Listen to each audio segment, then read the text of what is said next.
Welcome to Cardboard Chemistry. I'm your host, MTG Labman, and today we're continuing with our favorite cards from the upcoming Secrets of Strixhaven set. Continuing in Wooburg order, we are moving on to my favorite red cards from Secrets of Strixhaven. Without further ado, let's start off with Blazing Fire Singer. 2 colorless and a red for a 2/3 dwarf bard. This creature enters prepared, and the prepared spell on the dwarf bard is Seething Song. 2 colorless and a red for an instant, and you add 5 red mana to your mana pool. Great to see Seething Song recognized as one of the best ramp spells in red. Also on a relevant creature type that doesn't have as much support as it should, the dwarves. Looks like the Magda players are going to get extra tool to their toolbox. Moving on, we have Choreographed Sparks, 2 red, so 2 mana value overall for an instant. This spell can't be copied. You can choose one or both. You can copy target instant or sorcery spell you control and choose new targets for the copy. Or you can copy target creature spell you control. That copy gains haste, and at the beginning of your next end step, sacrifice this token. So this allows you to copy a spell. Also allows you to copy a creature.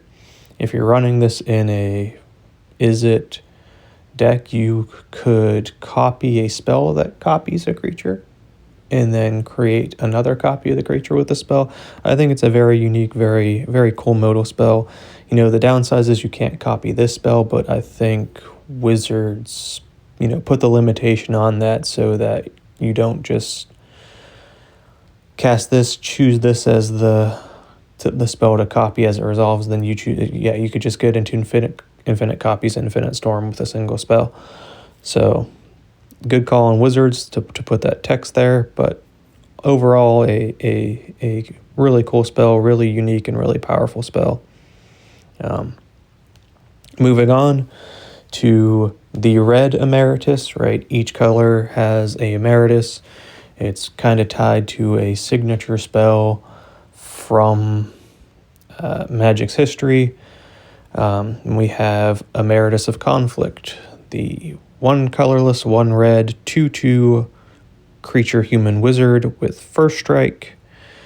It does not enter prepared, so you have to prepare it. In order to prepare it, you have to cast 3 spells on a turn, right? Whenever you cast your 3rd spell each turn, this creature becomes prepared. Note, it isn't during your turn, it's during any turn, so if you are spell slinging and you are casting a bunch of instants during your opponent's turn, you get this thing prepared.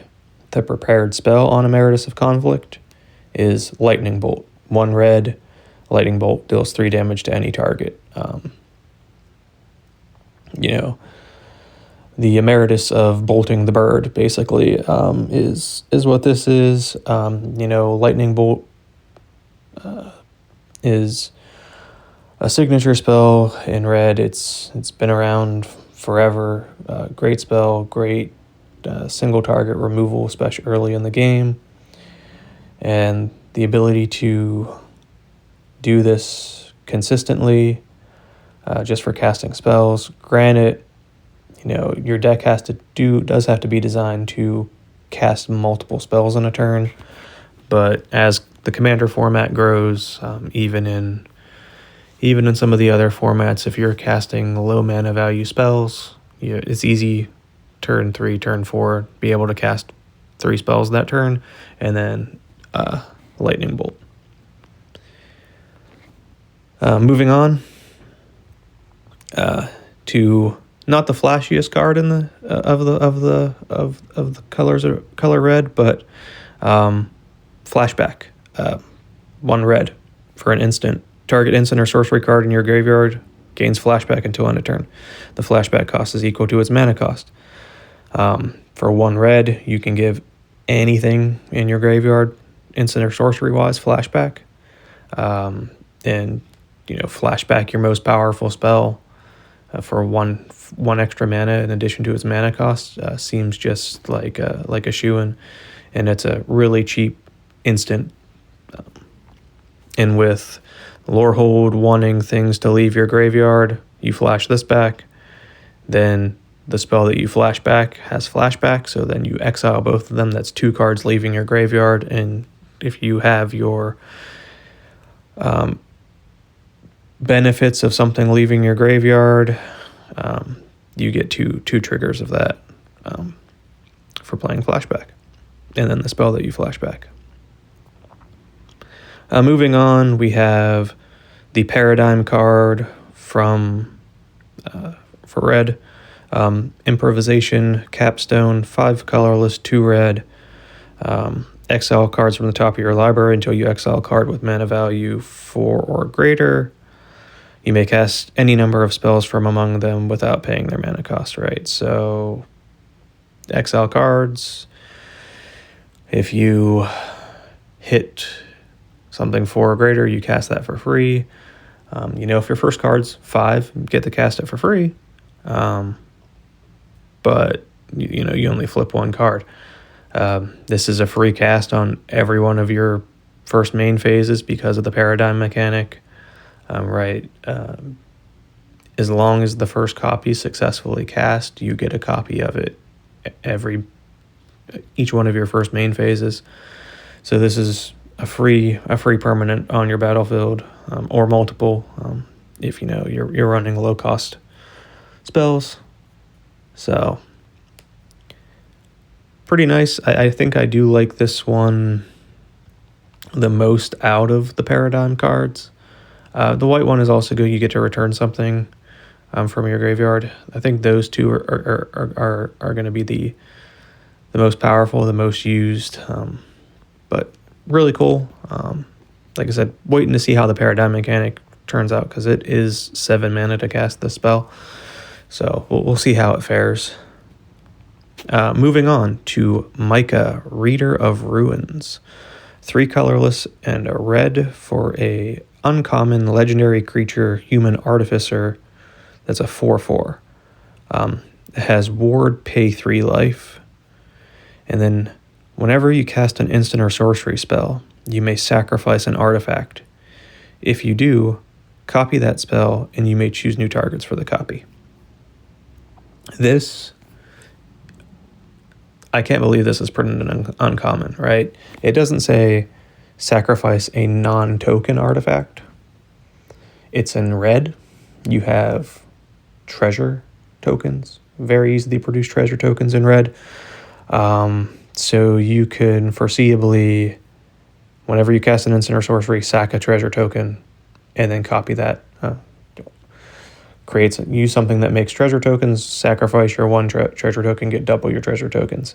Seems like it's going to be a really good card, a really crazy card. I could see this in a Sammy deck from Edge of Eternities, right? Where it gives everything affinity for artifacts, and now you can sacrifice an artifact and copy. Gonna be a really good card.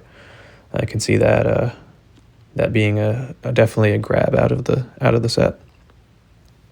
Moving on, we have Molten Core Maestro, 1 colorless and a red for a 2/2 Goblin Bard with Menace. And Opus, whenever you cast an instant or sorcery spell, you put a +1/+1 counter on this creature. If 5 or more mana was spent to cast that spell, add an amount of red equal to this creature's power. Note, this isn't prowess. This is better prowess because it doesn't go away at end of turn, right? This is a +1/+1 counter. If you're running this in a prowess deck, this guy's gonna get bigger and bigger and bigger. Spellslinger, bigger. Like my Veyron deck, he would get 2 +1/+1 counters every time I cast an instant or sorcery. So really cool card. Menace, so does have a little bit of evasion, and I think a really good design overall. Moving on, we have Pigment Wrangler, 4 colorless and a red for a 4/4 Orc Sorcerer with flying. this creature enters prepared. So there is no way to re-prepare this unless you flicker it, but it does have the sorcery striking palette on it for 1 red. Whenever you next cast an instant or sorcery spell this turn, copy that spell. You may choose new targets for the copy. So another way to copy spells, single red mana, and it's a 4/4 flying body on top of at least getting a one copy of your best spell. Moving on, we have Thunder Drum Soloist, 1 colorless and a red for a 1/3 Dwarf Bard with Reach. And Opus, whenever you cast an instant or sorcery spell, this creature deals 1 damage to each opponent. If that spell was 5 or more mana, this creature deals 3 damage to each opponent instead. Another pinger, great for storm decks, great for X-Spell decks. It's going to be another slot in, and definitely a good card. Like I said, it's definitely a shoe-in for Veyron. Get 2 triggers. Yeah, I don't cast a lot of mana value 5 or greater, but because the ability triggers twice, it's pinging everybody for 2. So really cool card. Nice to see the revamped Opus mechanic, and I think it's going to be a solid choice for a lot of decks. Moving on to the 1 card from the Commander precons in red that I want to talk about, and that is Advanced Reconstruction, 3 colorless and a red. At the beginning of your first main phase, mill a card, and then exile a card from your graveyard at random. You may play the exiled card this turn. Level up for 1 and a red. Level 2, whenever 1 or more cards leave your graveyard, this class deals 2 damage to each opponent. And then you can level it up to level 3 for another colorless and a red. Spells you cast from anywhere other than your hand cost 1 less to cast. If you're casting spells from exile, if you're casting flashback spells, they're going to cost 2 less if this is fully leveled up. Whenever you cast a flashback spell, you're going to hit your opponent for 2 damage if this is leveled up the entire way. And I think it's just a really solid way to basically allow flashback and allowing cast from exile to really work in synergy. Yeah, the last level will work with anything cast from anywhere other than your hand, but Lorehold's are really digging into removing stuff from your graveyard, flashing it back, and I think it's going to be a really solid card. That being said, that's the end of my favorite cards from Secrets of Strixhaven in red. Please feel free to share, comment, subscribe.